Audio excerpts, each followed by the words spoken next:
नमस्कार साथियों। तो आज है 3 दिसंबर 2025। सो लास्ट डे की तरह आज भी बाजार शुरू से लेकर क्लोजिंग तक बहुत ही खराब स्थिति में था। और निफ्टी 50 देखिए क्लोजिंग दिया फिर से 26,000 को ब्रेक करके नीचे आके 25,986 पॉइंट पे लगभग 0.18% गिरावट के साथ। अब देखिए परसेंटेज वाइज हो सकता है कि बहुत नीचे क्लोजिंग नहीं दिया, बट इसके साथ साथ पिछले 1.5 2 हफ्तों से ये भी चल रहा है कि mid cap small cap PSU sector में भारी भरकम गिरावट होने के कारण मार्केट में भले गिरावट ना हो बट पोर्टफोलियो धूल के साफ हो रहा है।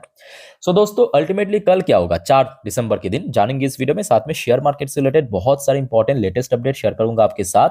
उसके साथ साथ ग्लोबल मार्केट का हालचाल, एफएसडीएस का डेटा और मोस्ट इंपॉर्टेंट पार्ट कल मार्केट एनालिसिस। तो रिक्वेस्ट करूंगा आप सभी को प्लीज वीडियो को बिना स्किप के पूरा अंत तक जरूर देखना, और खास करके इस वीडियो की आखिरी 3 4 मिनट पे जब हम मार्केट को समझेंगे एनालिसिस करेंगे डिटेल में कि कल मोस्ट प्रोबेबली बाजार किस तरह मूव कर सकते हो, उस पार्ट को तो कतई मिस मत करना। ओके, तो आइए सर सबसे पहले चेकआउट करते हैं कि आज हमारे मार्केट एनालिस्ट बंधु ने क्या कहा। देखिए आज इस टॉपिक को कवर किया एलकेपी सिक्योरिटीज की तरफ से एक एनालिस्ट ने।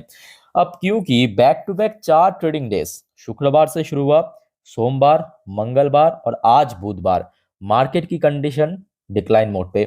सो अभी जो है सपोर्ट लेवल इन्होंने मेंशन किया 25,900 पॉइंट को, मतलब आज जहां पे इंट्राडे लो टच किया। और दूसरी तरफ ऊपर की तरफ रेजिस्टेंस पॉइंट मेंशन किया 26,060 पॉइंट को। दोस्तों आपको क्या लगता है अगर मैं आपसे पूछूं क्या कल 4 तारीख मार्केट ऊपर फर्दर रिकवर कर पाएगा, मतलब 26,000 को क्रॉस करके ऊपर 26,100 की तरफ बढ़ पाएगा, या आपको ये लगता है कि नहीं यहाँ से और ज्यादा नीचे डिप करेक्शन हो सकता है और निफ्टी अगेन 25,700 के लेवल पे पहुंचेगा? जो भी आपका ओपिनियन है प्लीज शेयर कीजिए कमेंट करके कमेंट बॉक्स में। अच्छा अब देखिए सेम टॉपिक को कवर किया मनी कंट्रोल की तरफ से दूसरे एक और एनालिस्ट ने बाजार के बारे में अपना एक विचार रखा, पॉइंट ऑफ व्यू रखा। देखिए technical view, DC fall below 20 SMA, ऐसे मतलब simple moving average likely to make Nifty bear strong. Bank Nifty defend 59,000 जो आज हमें देखने को मिला, शुरू में गिर गया था बट सेकेंड हाफ में रिकवर कर गया बिकॉज जो प्राइवेट हेवीवेट स्टॉक्स है जैसे कि HDFC bank, ICIC bank, Axis bank, उस पर एक बहुत अच्छा रिकवर होने के कारण बैंक निफ्टी अल्टीमेटली डिफेंड कर ली 59,000 को। अदरवाइज पीएसयू बैंक में तो आज काफी गिरावट हुआ। अच्छा नीचे की तरफ देखिए एक शॉर्ट टर्म बेसिस पे रेंज भी मेंशन किया 25,500 से लेके 26,500, तकरीबन 1,000 पॉइंट की एक रेंज। खैर इस टॉपिक को इस वीडियो की आखिरी 3 4 मिनट पे हम बहुत अच्छे से एक्सप्लेन करेंगे। सो देखते जाइए वीडियो को पूरा अंत तक। पर उसके पहले साथियों आज बहुत सारे इंपॉर्टेंट इकोनॉमिकल डेटा, कुछ लेटेस्ट रिपोर्ट अपडेट आया है आपके साथ में शेयर करूंगा, थोड़ा पेशेंस बोलिए, धीरे धीरे करके सुनते समझते जाइए। अच्छा वैसे तो आज दिन की फर्स्ट वीडियो में आपको मैं ये अपडेट दे चुका हूँ भारत की सर्विस पीएमआई डेटा, फिर भी अगर आपने नहीं देखा थोड़ा बहुत देख लीजिए। प्रीवियस मंथ पे था 58.9, फोरकास्ट आया था इस बार की थोड़ा इंक्रीज हो सकता है 59.5 की।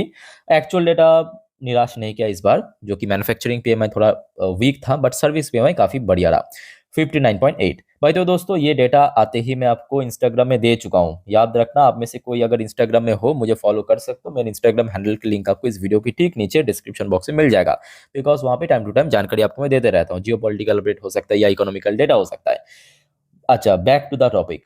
अच्छा आज ना केवल भारत की सर्विस पीएमआई डेटा आउट हुआ, यूएस का भी अभी अभी आउट हुआ। देखिए यूएस की प्रीवियस मंथ पे सर्विस पीएमआई था 54.8, फोरकास्ट आया था कि थोड़ा बढ़ सकता है 55 की, बट एक्चुअल डेटा दोस्तों काफी खराब था 54.1। अब देखिए इसके पीछे एक बहुत बड़ी कारण ये भी है कि यूएस गवर्नमेंट शटडाउन भी तो चल रहा था नवंबर के आधा तक। अच्छा जापान की सर्विस पीएमआई डेटा देखिए प्रीवियस मंथ पे था 53.1, फोरकास्ट आया था कि लगभग उतना ही होगा।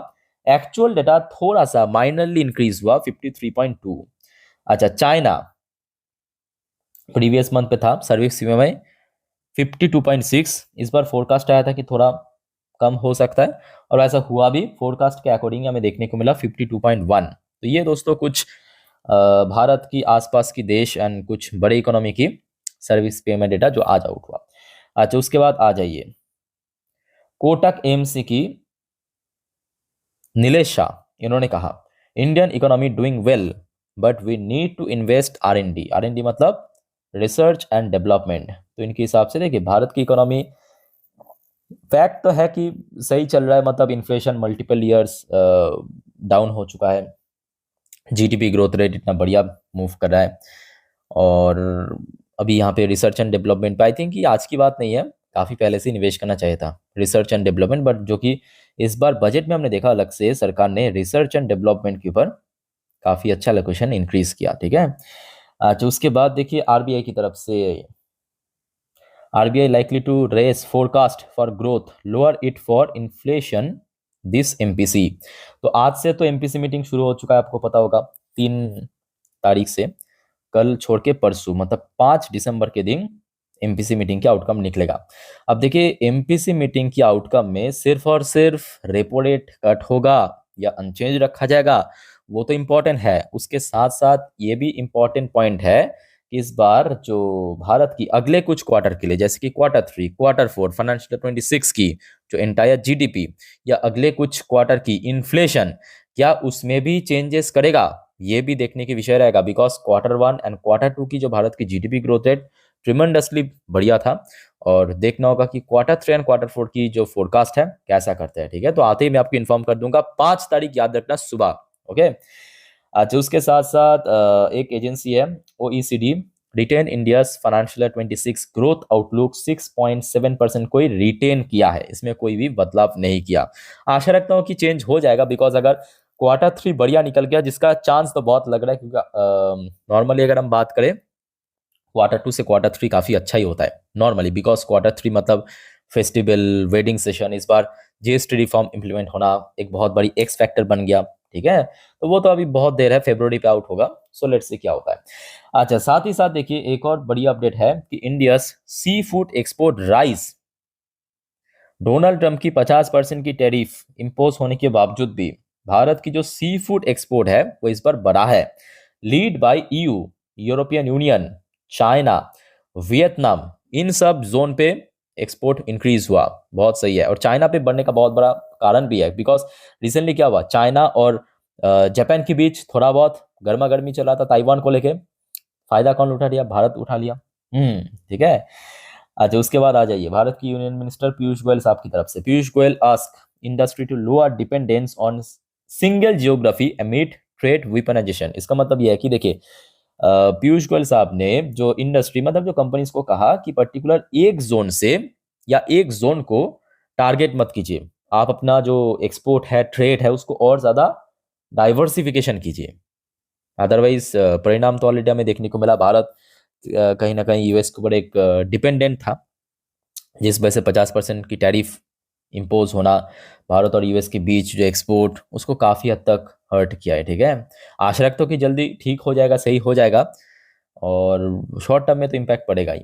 अच्छा, एक और रिपोर्ट देखिए, रिसेंटली जो लेबर कोड को लेके रिफॉर्म या चेंजेस हुआ है उसके ऊपर अपडेट है, labour code likely to be fully operational from 1 April से, government to pre publish draft rule soon. Okay, चलो देखते हैं। अच्छा, कल के लिए मोस्ट इंपॉर्टेंट, कल कौन आ रहा है, रशियन प्रेसिडेंट व्लादिमीर पुतिन।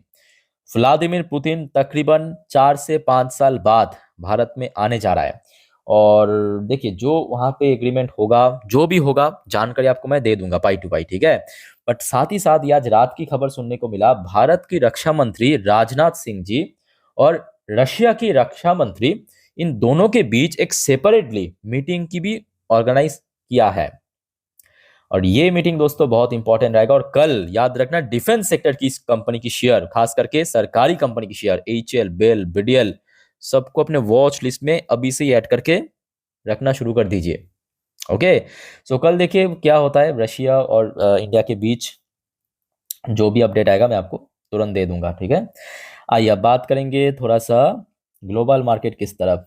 भाई देखो दोस्तों, एक और बात याद रखना, इसके बाद मतलब जो रात की 12 बजे की वीडियो जिस पर हम जियोपॉलिटिकल टॉपिक को चर्चा करेंगे सेपरेटली, उसको देखना मत भूलिएगा। ठीक है, और प्लीज चैनल को सब्सक्राइब करके रख देना अगर आपने अभी तक नहीं किया तो। अच्छा, फिलहाल यूएस में लोकल टाइम लगभग दोपहर 11:53, डॉ जोन्स इंडस्ट्रियल एवरेज की पोजीशन फिर भी बेटर है, और देखते देखते फिर से डॉ जोन्स अपना लाइफ टाइम हाई के नज़दीक पहुंच रहा है, अभी लगभग ½ % ऊपर। और दूसरी तरफ नैस्डैक कंपोजिट की पोजीशन थोड़ा सा स्ट्रगल कर रहा है, बट फिर भी मैं कहूँगा उतना खराब स्थिति में अभी तो नहीं है, उतना खराब स्थिति में नहीं है। अच्छा, यूएस की 10 साल की बॉन्ड डील थोड़ा सा वीक है, क्रूड ऑयल की प्राइस तकरीबन 1% बढ़ गया, फिर भी स्टेबल है, इसमें कोई बहुत बड़ा एटलीस्ट चेंजेस नहीं हुआ पिछले कुछ दिनों पे। बट ये मैं कहूँगा एक बहुत बड़ी एक्स फैक्टर। इंडियन करेंसी की वैल्यूएशन बैक टू बैक 2-3 दिन से गिर जाना, आप देख ही सकते हैं। ये 5 दिन की चार्ट, ये 5 दिन की चार्ट यहाँ पे था, यहाँ पे पहुंच जाना रातों रात बिल्कुल ही सही नहीं है। कोई भी देश की करेंसी की वैल्यूएशन गिरना उसकी जो इकोनॉमी है उसको काफ़ी हद तक हर्ट करता है शॉर्ट टर्म में, ये भी याद रखिए शॉर्ट टर्म में, बिकॉज ऐसा तो थोड़ी ना है कि ये पहली बार गिरा है, बहुत पहले से गिर रहा है। बट हाँ, अनस्टेबल बिल्कुल सही नहीं है। बाय द वे, इसमें आईटी कंपनीज को बहुत बेनिफिट मिलेगा, पता है? ये जो करेंसी की वैल्यूएशन गिर रहा है ना, अब आईटी कंपनी रेवेन्यू कहाँ से मिलता है? यूएस से मिलता है, कनाडा से मिलता है, यूरोप से मिलता है। तो करेंसी की वैल्यूएशन जितना गिरेगा उतना ही मार्जिन बढ़ेगा ना आईटी कंपनीज की। और विप्रो एरियर वर्जन अभी देखिए ऊपर चल रहा है, इन्फोसिस के एरियर वर्जन भी हाँ ऊपर ही चल रहा है, बहुत ऊपर चल रहा है। आइए अब बैंक्स की क्या हाल है वो देखते हैं। एचडीएफसी बैंक शुरू में ओपनिंग तो बढ़िया था, बट अभी सस्टेन नहीं कर पा रहा है, 0.28% नीचे। अच्छा, वैसे आईसीआईसी बैंक की एरियर वर्जन ठीक ठाक है, फिर भी 0.62% ऊपर। अच्छा, अब देख लेते हैं गिफ्ट निफ्टी की पोजीशन। गिफ्ट निफ्टी मुझे कुछ सही नहीं लग रहा है। देखिए, अभी ये वीडियो मैं रिकॉर्ड कर रहा हूँ रात 10 बज के तकरीबन 26 मिनट पर। गिफ्ट निफ्टी फॉल कर रहा है 26,032 पॉइंट पे, 26,032 पॉइंट अभी चल रहा है। ठीक है, याद रखना ये वीडियो जब मैं रिकॉर्ड कर रहा हूँ लगभग 10 बज के 26 मिनट पे 26,032 पॉइंट पे, मतलब आज जहाँ पे निफ्टी 50 क्लोजिंग दिया वहां से कितना होगा 32 और इधर 14,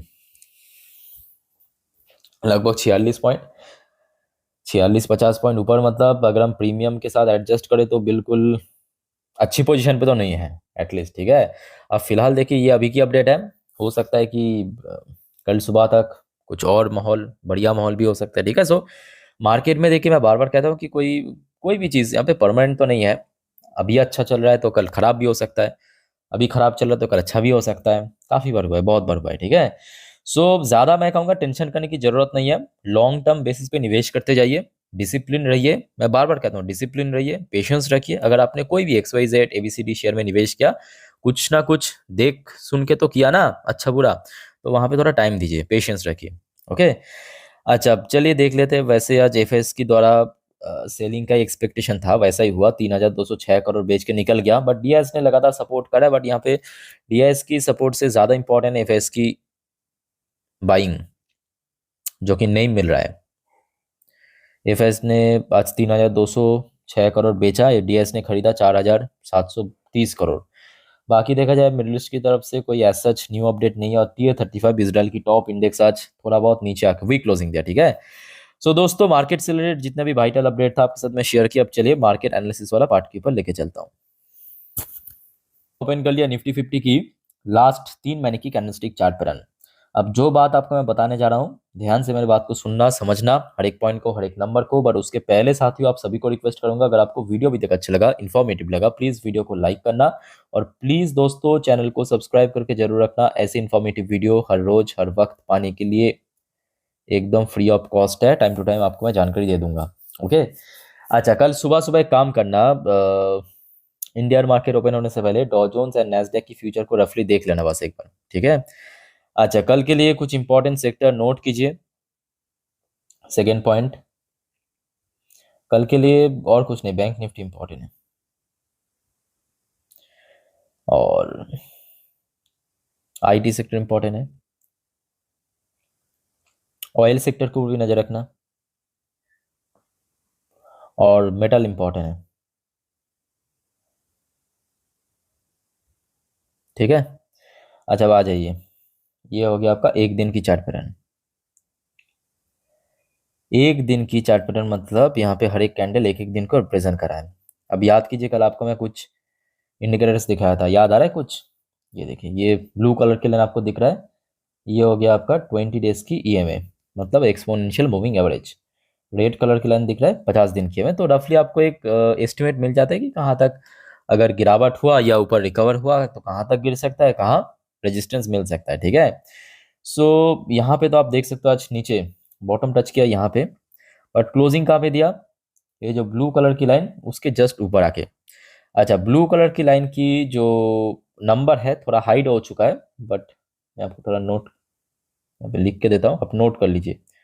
25,900 कल नीचे की तरफ, ये सबसे इंपॉर्टेंट वाइटल सपोर्ट लेवल है, मतलब इसके ऊपर एक्चुअली होल्ड करना आवश्यक है, जरूरी है।